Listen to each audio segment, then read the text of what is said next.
हिमाचल में तीसरे विकल्प की बातें की जा रही हैं और आम आदमी पार्टी ज़ोर शोर से हिमाचल में दस्तक दे चुकी है। और इसी तीसरे विकल्प की के बारे में हम चर्चा करने के लिए आज हमारे साथ हैं प्रोफेसर कुलवंत राणा जी। और हम इनसे जानने की कोशिश करेंगे कि इनका क्या विजन है हिमाचल को लेकर, धर्मशाला को लेकर। आम आदमी पार्टी के कोषाध्यक्ष हैं और एजुकेशन एक्सपर्ट भी हैं। डॉक्टर साहब नमस्कार। नमस्कार, और आपके तमाम दर्शकों को भी मेरा नमस्कार। अपने अपने बारे में बताएं। मैं हिमाचल प्रदेश विश्वविद्यालय के कॉमर्स विभाग में प्रोफेसर था और ICDL का मैं डायरेक्टर रहा, और यहाँ लास्ट के 2 इयर्स मेरे HP यूनिवर्सिटी रीजनल सेंटर धर्मशाला जो मोरली में है, इसका भी डायरेक्टर मैं रहा हूँ, और 2016 में मैं सेवानिवृत्त हो गया था। हिमाचल में तीसरे विकल्प की बातें कही जा रही हैं। आम आदमी पार्टी ज़ोर शोर से अपना प्रचार भी कर रही है। इसके बारे में आप कैसे देखते हैं? तीसरा विकल्प हिमाचल में कैसे कामयाब होगा? पंजाब में 15 साल लग गए सरकार आने में। देखिए, हिमाचल के लोग हमेशा ही वैसे तो तीसरे विकल्प की तलाश में रहे हैं, लेकिन मैं समझता हूँ कि पब्लिक को जो राजनीतिक दल थे वो विकल्प नहीं दे पाए। हाँ, कोशिशें हुई हैं इसमें, जैसे पंडित सुखराम जी ने एक बार कोशिश की थी और विकल्प बनाया था और बहुत अच्छी परफॉर्मेंस दी थी, 5-6 सीटें भी जीते थे और 10-12 सीटों पे भी नंबर 2 रहे थे, और हिमाचल प्रदेश में एक तहलका मच गया था। उसी तरह आप देखते हैं कि जनता दल ने भी एक बार दस्तक दी और उस टाइम वो भी 16-17 सीटें जीत गए थे। तो ऐसा है कि यहाँ पर थोड़ी बहुत तो प्रेजेंस रही है। ये पिछले इलेक्शन का आप देखिए कि वे ठियोग से राकेश सिंघा जीते हैं, जोगिंद्रनगर से प्रकाश राणा जीते और देरा से होशियार सिंह जी जीते। तो इस तरह से लोग जीतते रहते हैं तीसरे विकल्प के। लोग तलाश में रहते हैं कि भाजपा और कांग्रेस के लिए विकल्प बनाए, लेकिन अभी तक जो कमी थी प्रदेश में सबसे बड़ी कि 68 सीटों पे ऊपर विकल्प नहीं बना पाई थी कोई भी पार्टी। तो ये आम आदमी पार्टी ने पहली बार ये प्रयास किया कि 68 सीट्स पर विकल्प है और हर जगह हमारे पास 5, 10, 15 कैंडिडेट्स हैं। तो अब कैंडिडेट्स की कोई कमी नहीं है और बढ़िया से बढ़िया कैंडिडेट है हमारे पास। तो जिस वजह से लोग एक बड़ी आशा की किरण से देख रहे हैं कि हिमाचल में तीसरा मोर्चा आएगा। आप बतौर कर्मचारी या अधिकारी बड़े पदों पे रहे हैं, तो आप कर्मचारियों को कितना बड़ा फैक्टर मानते हैं हिमाचल में? देखिए, हिमाचल प्रदेश में रोजगार के साधन बहुत कम है और यहाँ पर थोड़ी बहुत एग्रीकल्चर है, हॉर्टिकल्चर है और गवर्नमेंट सेक्टर है। तो गवर्नमेंट सेक्टर में जॉब्स यहाँ मिलते थे, तो उससे हिमाचल प्रदेश में जो खुशहाली आई उसमें इस गवर्नमेंट सेक्टर का बहुत बड़ा योगदान रहा है। बहुत बड़े पब्लिक सेक्टर इदारे यहाँ पर बने, सरकारी कर्मचारियों की तादाद भी यहाँ पर 2.5-3 लाख के लगभग है, और वो एक क्योंकि वो पढ़ा लिखा वर्ग है और समाज का एक conscious section of the society है, इसलिए कर्मचारी जो है वो एक महत्वपूर्ण भूमिका निभाते हैं, सरकारी कर्मचारी है। हाँ, ये बात ज़रूर है कि सरकार की कोशिश है कि सरकारी नौकरियां ख़त्म ही कर दो, चाहे वो क्या नाम सेना हो, चाहे वो दूसरे इदारे हों, कि भाई उनको या तो बेच दो, घाटा इतना कर दो कि भाई जैसे आपने देखा HRTC में इतना घाटा कर दे, कह रहे अब बेचने देनी पड़ेगी। HPMC में इतना घाटा कर दो कि बेच दो।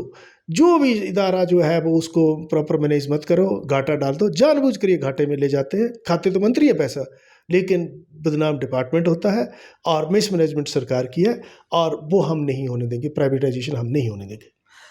प्राइवेट सेक्टर भी एक बहुत बड़ा हिस्सा है। स्वरोजगार और प्राइवेट जो सेक्टर में काम कर रहे हैं उनकी जो संख्या वो भी 24 लाख के करीब हिमाचल में बताई जाती है। तो उनके बारे में आपका क्या विजन? बिल्कुल सही है। जो प्राइवेट सेक्टर है वो उसको आप 2 हिस्सों में डिवाइड कर सकते हैं, एक ऑर्गेनाइज सेक्टर है और एक अनऑर्गेनाइज्ड सेक्टर है। जो आप 24 लाख बात कर रहे हैं उसमें अनऑर्गेनाइज सेक्टर का बहुत बड़ा हिस्सा है।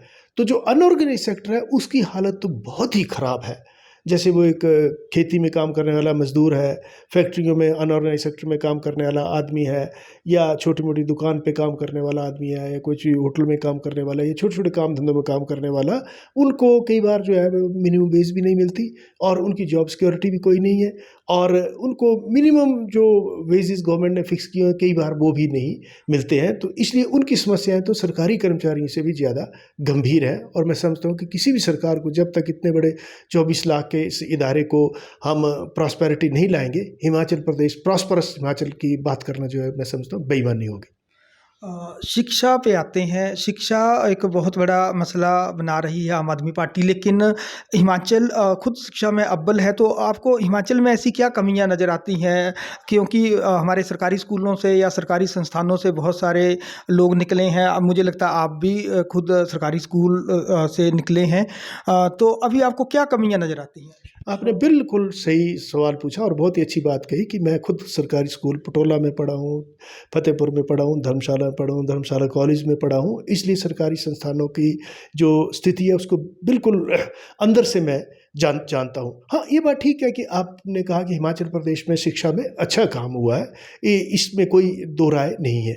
लेकिन मैं भी सर्व शिक्षा अभियान से जुड़ा रहा हूँ। यहाँ पर अच्छा काम हुआ है सर्व शिक्षा अभियान में, और लिटरेसी में हम केरल के बाद नंबर 2 पे आए। लेकिन मुझे दुख इस बात का है कि जो मेरे सरकारी स्कूल हैं उनकी एनरोलमेंट लगातार कम होती जा रही है। मैं मीडिया के भाइयों से मैं रिक्वेस्ट करना चाहूँगा, आप जाके रिसर्च करें कि मैं इस स्कूल में पढ़ा, गवर्नमेंट हाई सेकेंडरी स्कूल धर्मशाला जो है, आज पता करिए कितने बच्चे हैं। अब सारी बिल्डिंगें सेंट्रल यूनिवर्सिटी को दे दी हुई, फिर भी उनके कमरे नहीं भर रहे हैं। क्या ये एक चिंता का विषय नहीं है कि जो मेरा स्कूल इतना बढ़िया था, जहाँ से इतने अच्छे बड़ी बड़ी पोस्टों पर पढ़ के लोग गए, आज वहाँ पर माँ बाप अपने बच्चे को भेजने के लिए तैयार ही नहीं है? तो क्या इस चीज़ के ऊपर गंभीरता से विचार नहीं होना चाहिए? और मैं समझता हूँ इसमें अध्यापकों का कोई कसूर नहीं है, इसमें सरकार की पूर्ण रूप से जिम्मेवार है, जो धमकाती रहती है, कभी बदली के नाम पर, कभी प्रमोशन के नाम पर, कभी किसी और नाम पर। और मैं समझता हूँ कि जब तक इनकी ट्रांसफर पॉलिसी की पावर मंत्रियों की ख़त्म नहीं की जाती, सरकारी स्कूलों की हालत सुधारना जो है वो संभव नहीं होगा। आप धर्मशाला के स्थायी रहने वाले हैं और धर्मशाला आपकी कर्मभूमि भी रही है। तो धर्मशाला को लेकर मैं शॉर्ट में जानना चाहूँगा कि आपके 3 प्रमुख मसले क्या रहेंगे? देखिए, धर्मशाला में तो दर्जनों मसले हैं, लेकिन जहाँ तक आप प्रमुख मसलों की बात की, कि देखिए हमने एक लंबे समय तक संघर्ष किया, यहाँ पर संघर्ष समितियाँ बनाई कि सेंट्रल यूनिवर्सिटी हमारा हक है, और 2009 में धर्मशाला को ही मिली थी। तो इसको किसी भी हालत में यहाँ स्थापना कराना है, जिसके लिए बीजेपी और कांग्रेस चीटिंग कर रही है, धर्मशाला के लोगों के साथ अन्याय कर रहे हैं, और मैं समझता हूँ कि ये एक बहुत बड़ा मुद्दा है। और दूसरा मुद्दा भी मैं कह रहा हूँ कि शिक्षा के साथ ही है कि अब मंडी में जैसे स्टेट यूनिवर्सिटी बनी है, जबकि हमारा रीजनल सेंटर जो है धर्मशाला का, इसको यूनिवर्सिटी का स्टेटस मिलना चाहिए था। हमने प्रयास भी किए, और अगर हमें मौका मिला तो इसको हमें विश्वविद्यालय का दर्जा दिलाएंगे, ताकि हमारे बच्चों को मेडिकल के लिए, इंजीनियरिंग के लिए, कंप्यूटर साइंसेज के लिए और दूसरी एडवांस माइक्रोबायोलॉजी ऐसे विषयों के लिए बाहर ना जाना पड़े। वो सारे विषय यहीं पर मिले, क्योंकि हमारे पास ज़मीन भी है और सब कुछ है। एक और मुद्दा है धर्मशाला का, जो आपने देखा कोरोना काल में यहाँ का पर्यटन उद्योग जो है वो इसकी कमर टूट गई। 2 साल तक होटलों में से हज़ारों आदमियों की नौकरियां चली गई, और होटल इंडस्ट्री जो थी वो एक बिल्कुल सड़क के ऊपर आ गई। सरकार ने कहा कि हम बिजली माफ़ कर देंगे, फलाना कर देंगे, लेकिन आप पता करिए, सर्वे करिए वो कितने होटलों के बिजली के बिल माफ़ हुए? कुछ नहीं, उनके साथ धोखा हुआ। और जबकि उनको एक राहत पैकेज मिलना चाहिए था कि भाई बिजली का बिल कहाँ से देंगे, टैक्सेस कहाँ से देंगे, जब 2 साल काम ही कुछ नहीं हुआ। और अभी तक भी वो टूरिज़्म इंडस्ट्री हमारी 2019 के लेवल पर नहीं आई है। मैं इस इंडस्ट्री से जुड़ा रहा हूँ, और इसको 2019 के लेवल पर लाने के लिए इस बार आपको मालूम होगा सिर्फ 25 दिन सीजन चला, टूरिस्ट सीजन चला। जो हमारे यहाँ कम से कम 4 महीने चलता था, वो सिर्फ 25 दिन में ही खत्म हो गया। तो इस उद्योग को जब तक हम नहीं उठाएंगे, क्योंकि रोज़गार भी प्रोवाइड कराता है और धर्मशाला की इकोनॉमी में एक महत्वपूर्ण भूमिका निभाता है। और उसके साथ सबसे बड़ा मुद्दा है कि मेरे जो पढ़े लिखे ग्रेजुएट हैं, पोस्ट ग्रेजुएट हैं, जो बेचारे चपरासी का इंटरव्यू दे रहे हैं, उनकी भी नौकरी नहीं लग रही है, क्योंकि वो भ्रष्टाचार इतना है कि पहले ही पोस्ट सेलेक्ट हो जाती है कि कौन रखा जाना, कौन नहीं रखा जाना। तो इसको, भ्रष्टाचार को सरकारी नौकरियों से हटाना हमारा बहुत प्रायोरिटी रहेगी, और किसी भी हालत में हम करप्शन किसी भी स्टेज पे हो हम बर्दाश्त नहीं करेंगे। आपने देखा, ना दिल्ली में बर्दाश्त किया है, ना पंजाब में बर्दाश्त किया है, चाहे उसमें मंत्री शामिल हो, चाहे वो संतरी शामिल हो, चाहे कोई कितना भी बड़ा आदमी क्यों ना हो। अगर हम इस भ्रष्टाचार को हटा दें तो दर्जनों समस्याएं जो ऑटोमेटिकली हमारी सॉल्व हो जाएंगी। राणा जी, आखिरी सवाल है, बिल्कुल सीधा सा सवाल है। मैं चाहूँगा कि सीधा सा जवाब दें आप। क्या आप धर्मशाला से बतौर कैंडिडेट प्रोजेक्ट हो रहे हैं? देखिए, अगर पार्टी मुझ पर विश्वास करती है तो मैं समझता हूँ कि मुझे अभूतपूर्व समर्थन मिल रहा है, जनता का बहुत बड़ा समर्थन मिल रहा है। और अगर पार्टी मुझे विश्वास करेगी तो डेफिनेटली मैं चुनाव लड़ूंगा, और उसके लिए हम पूर्ण रूप से तैयार हैं। धन्यवाद।